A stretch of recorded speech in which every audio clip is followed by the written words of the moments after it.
Magandang gabi po. Welcome sa ating programang Patnubay sa Kalusugan. Ngayon po ang ating topic ay tungkol sa masamang epekto na hindi ka natutunawan. Ito po ay maraming simptoma. Maaring mild lang o kaya severe. Ang common bad effect po ng hindi ka natutunawan, syempre masakit, meron kang burning sensation sa tiyan mo, at parang heartburn ba, meron kang burning or aching feeling sa dibdib mo, tsaka dun sa upper belly area mo.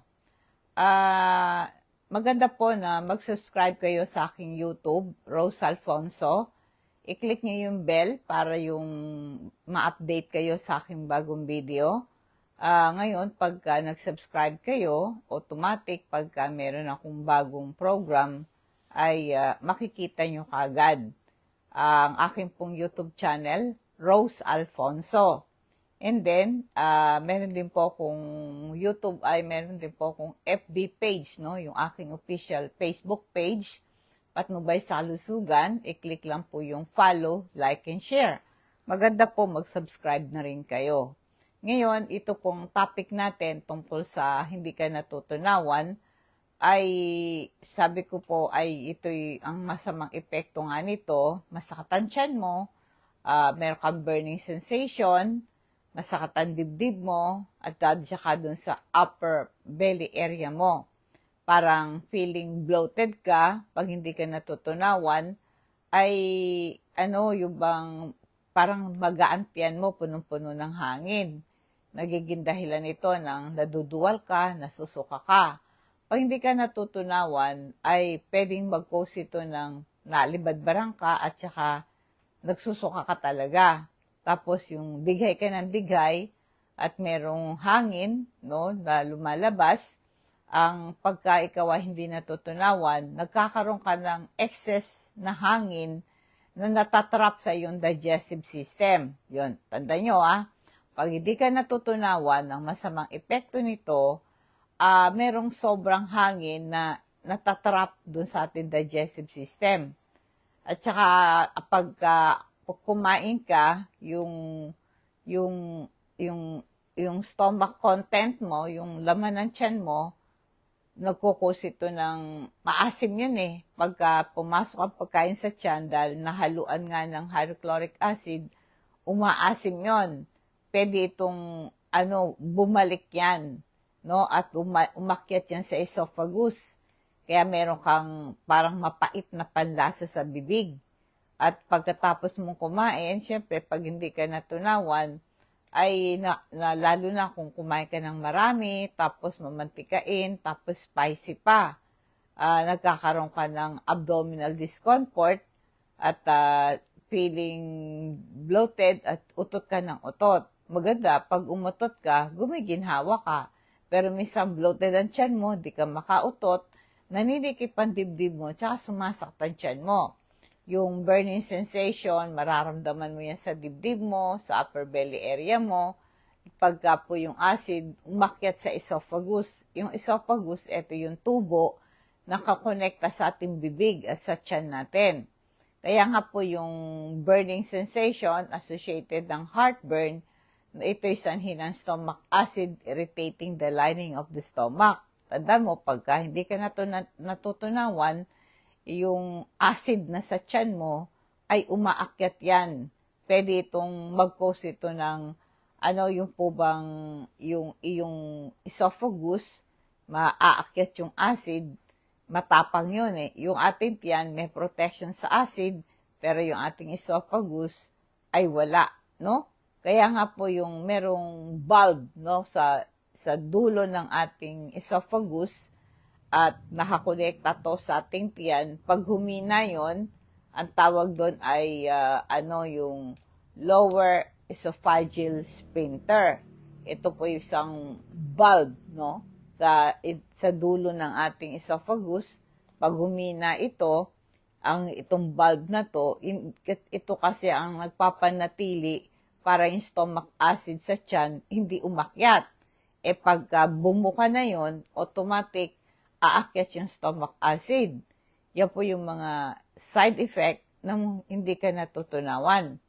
Ano po ba yung factors bakit ka nagkakaroon ng heartburn? Kaya pinapayo na iwasan niyo yung mga maanghang, mga mamantikain, masisebo, mga acidic or fried food, katulad ng itong mga pizza, 'di ba? Tapos yung french fries, marami itong fats, no?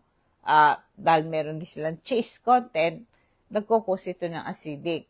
Kaya nakaka-trigger ito ng heartburn. Pag kumain ka ng sobra, yung ability mo ng tiyan mo na mag-digest ng food ay nababawasan. Kaya pag mahina ang pantunaw mo, ang pinapayo, huwag ka masyado magpakabusog. Kumain ka ng konti-konti. Kahit na madalas, konti-konti lang.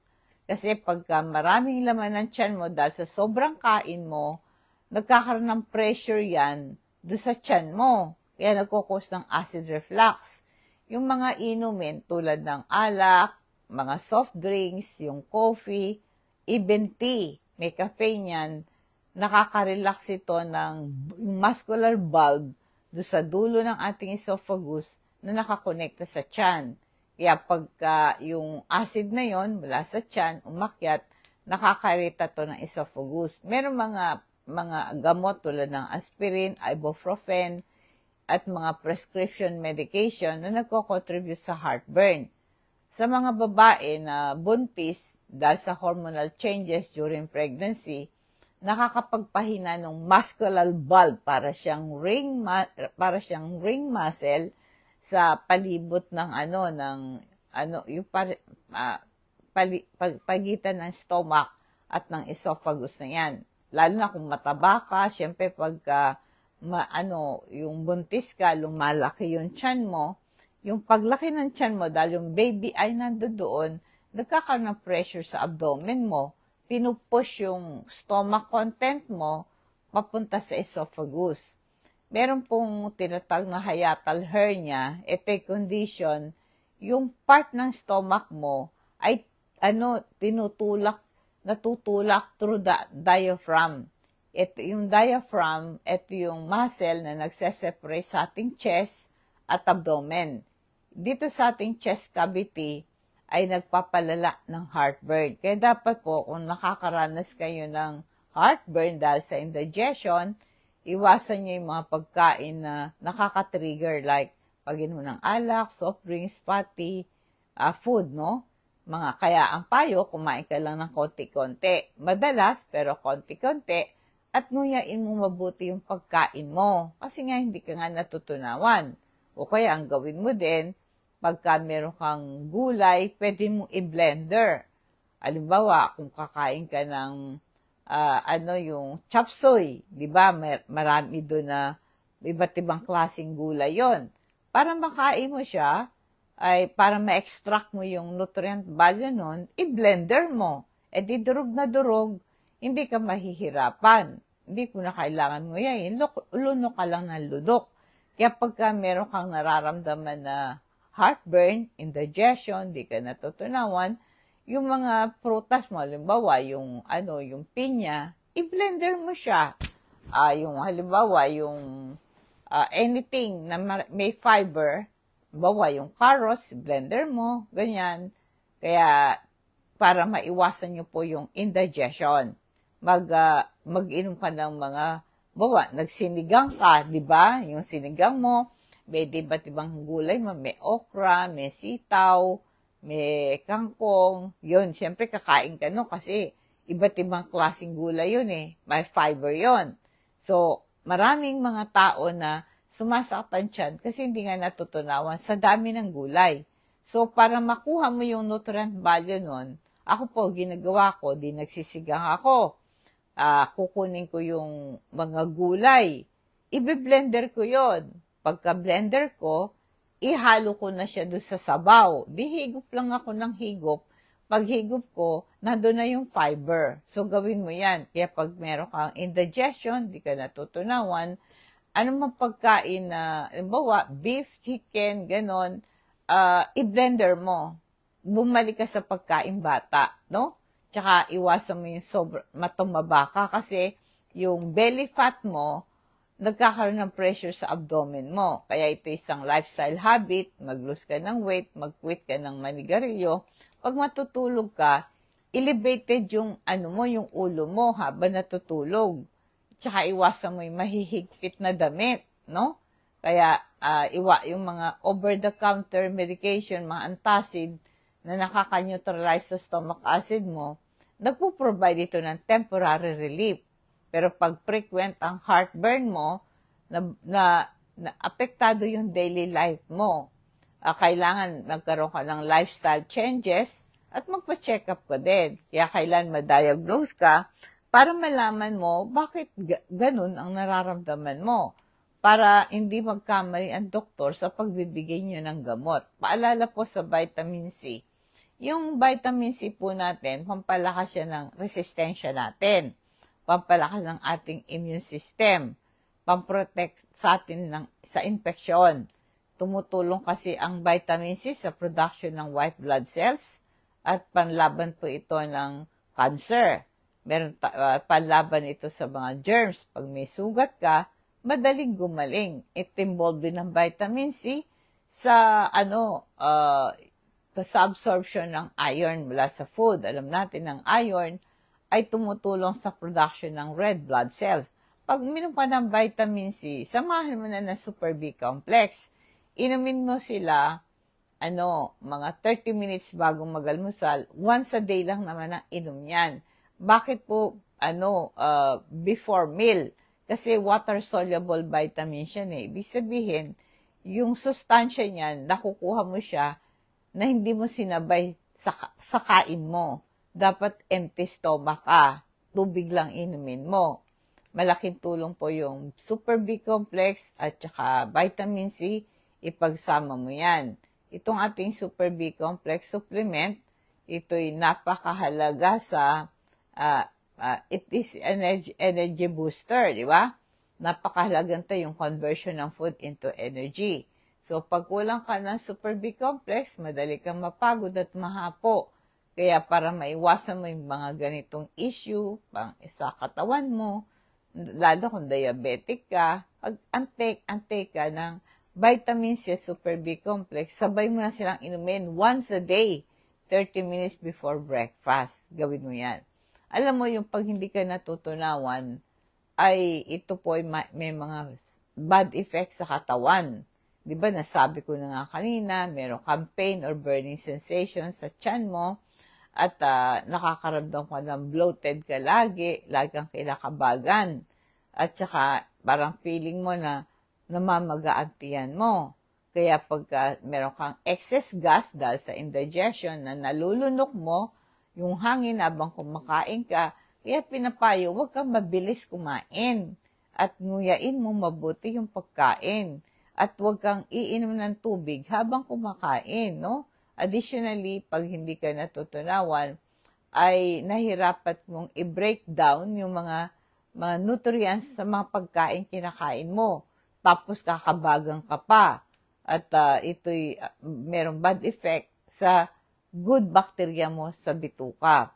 Kaya kapag ikayo meron kayong indigestion, di kayo natunawan, merong impact yan sa kabag, discomfort, tightness, parang ang sikip-sikip ng hininga mo, parang ang bigat-bigat ng tiyan mo. At saka po mananotice mo na madali kang, yung amoy nga sensitive ka, para kang nahihilo eh. At saka yung pagka nagsuka ka, nagkukos ito ng parang burping, gano'n. Kaya yung excess gas na natatrap sa digestive system mo, at saka yung mga food content ng tiyan mo, umakyat yan. Nagkakaroon ka ng discomfort, no? Paano marirelieve ito?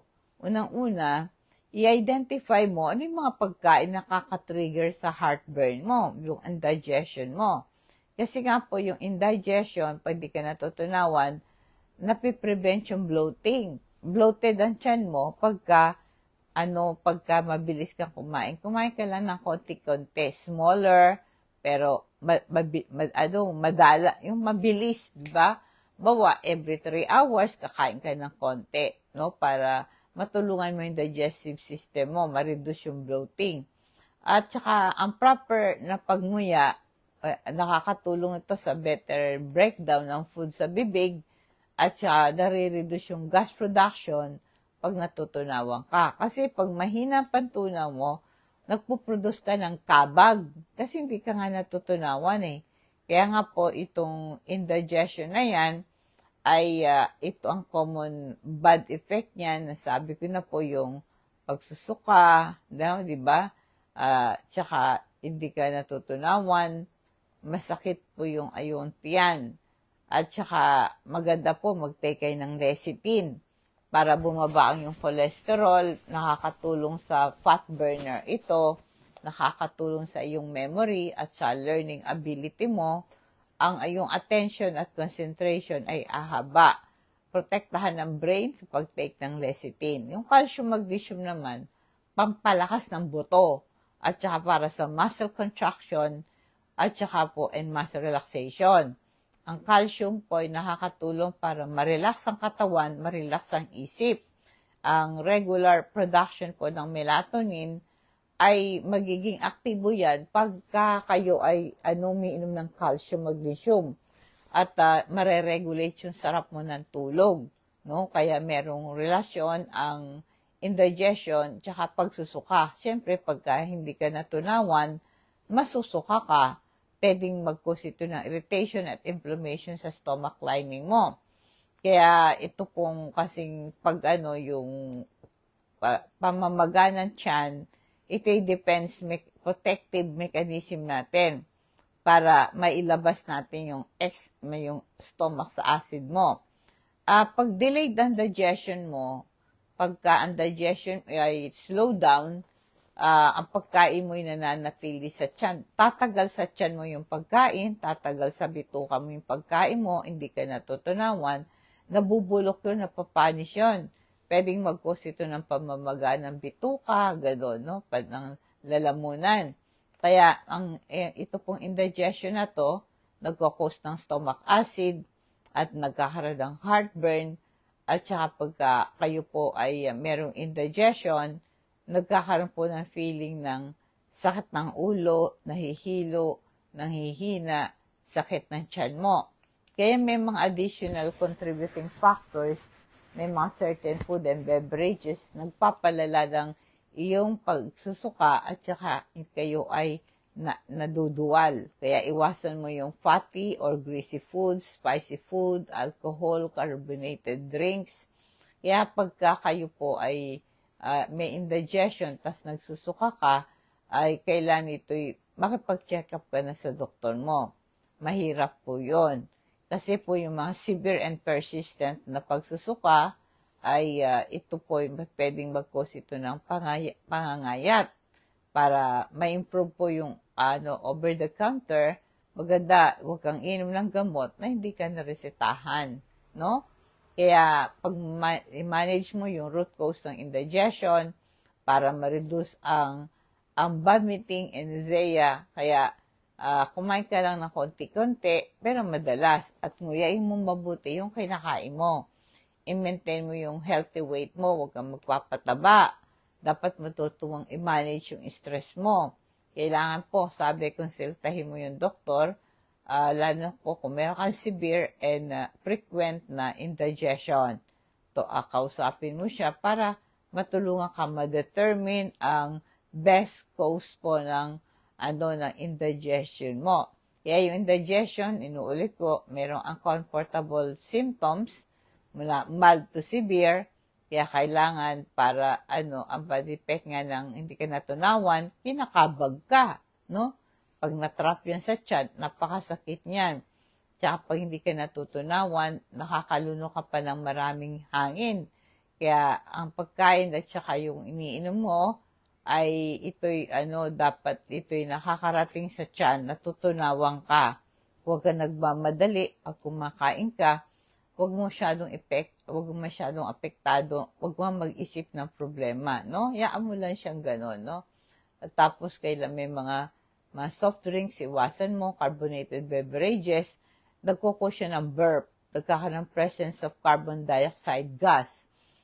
Pagka kayo po merong problem sa sikmura, ay meron kayong sobrang hangin, nalulunok sa panahon na hindi kayo natutunawan. Tapos matatrap yan sa digestive system, yung mga natrap na hangin, pag hindi ito naiutot, di mo naibigay, ito po yung nagkakaroon ng pressure sa ating tiyan, sa ating lalamunan, at sa ating bituka.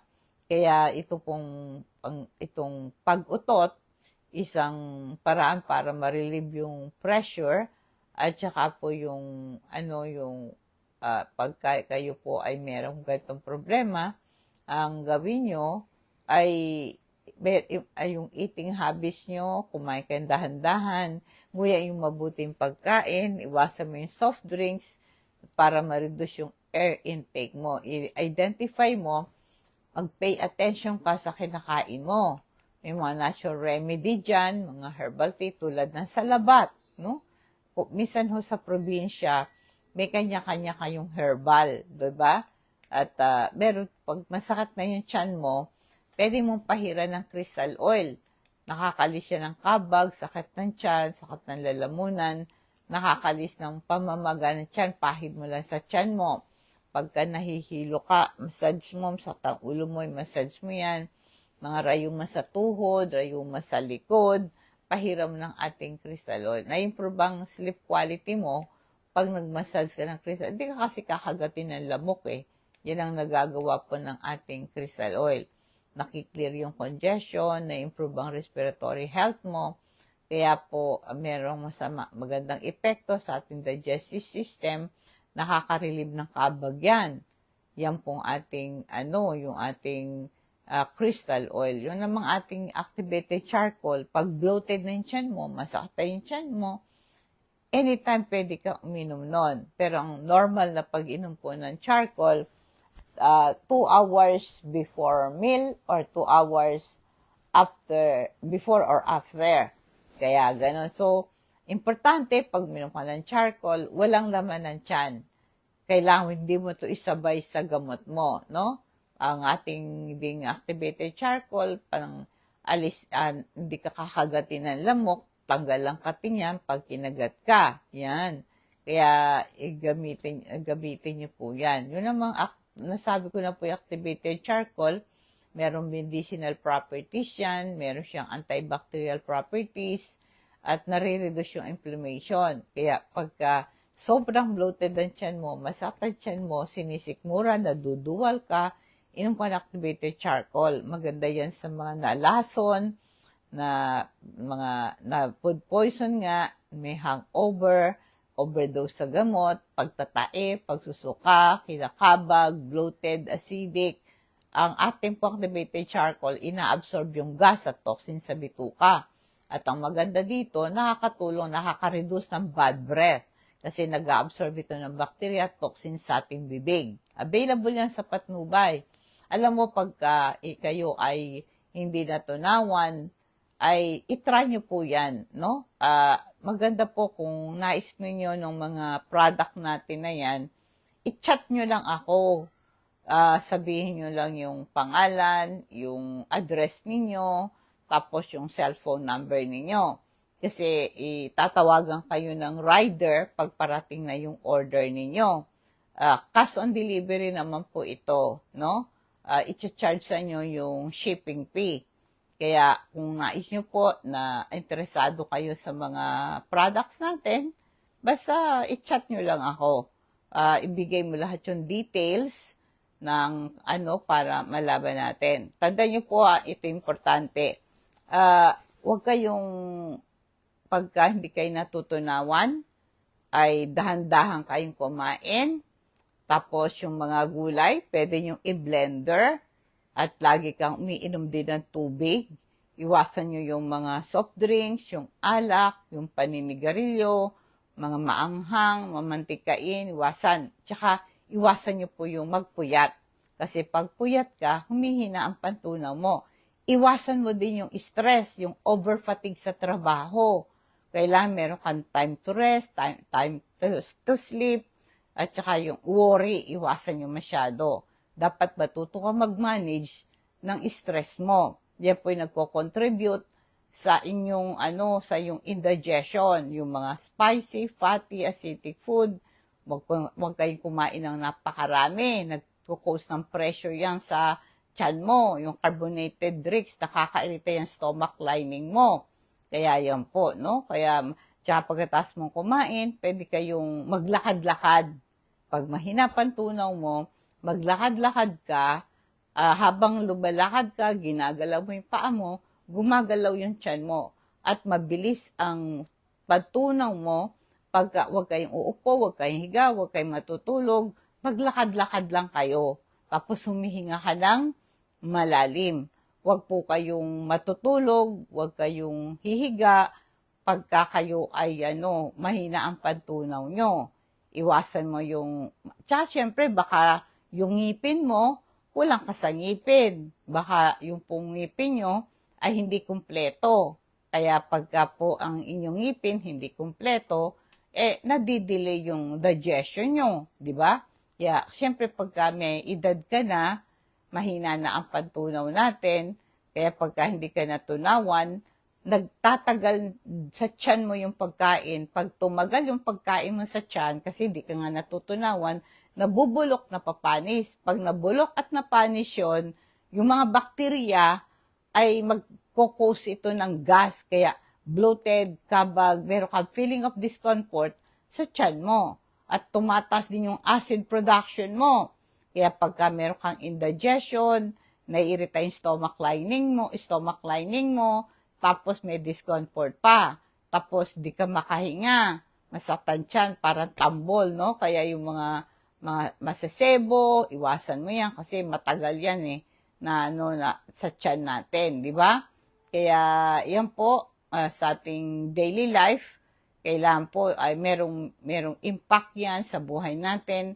Dapat enjoy mo yung meal mo, no? Kailangan po yung pagka ikaw ay kumakain, ay time to yung wag mong isabay yung pagkain mo. Habang kumakain ka, nagla-laptop ka, nagsi-cellphone ka, kailangan i-concentrate mo yung ginagawa mo sa pagkain mo muna. Yan ang root cause ng indigestion. Meron kang lifestyle changes, meron kang regular exercise, kasi pag meron kang regular exercise, gumaganda po yung circulation ng dugo sa tiyan natin. Yun po, importante yan kasi kung puro gamot, pero importante, ay meron tayong lifestyle exercise, matulog ka, magpahinga ka, iwasan mo yung stress, kasi nagkukos ito ng discomfort sa tiyan. Kasi pag may discomfort ka sa tiyan, minsan pag may acid ka, umaakit sa lalamunan, nagkukos ng pamamaos. Kaya pag umorder po kayo ng ating mga product, ay i-charge po sa inyo ang shipping fee. At cash on delivery po yan para malaman ko kung ano mang product na interesado kayo, like charcoal, crystal oil, vitamin C, i-chat nyo lang ako sa aking official Facebook page, Patnubay sa Kalusugan. Tayo po'y darako sa ating food for us, Jeremiah 29:11. Sapagkat batid kong lubos sa mga plano ko para sa iyo, planong hindi mo ikasasama, kundi ikabubuti mo. Ito'y magdudulot sa iyo ng magandang kinabukasan. For I know the plan I have for you, declare the Lord, plan to prosper you, not to harm you, give you hope and the future. Yan po ay isang nag-offer ito ng message and hope and encouragement. Merong magandang plano ang Diyos sa atin, kaya kailangan po ay magkaroon tayo ng peace sa lahat ng oras. Kaya ito po ang verse na ito, nagbibigay ng prosperity and hope para sa ating kinabukasan. Magandang gabi po, nawa po ang pagpapala, patnubay na sa atin, and God bless us.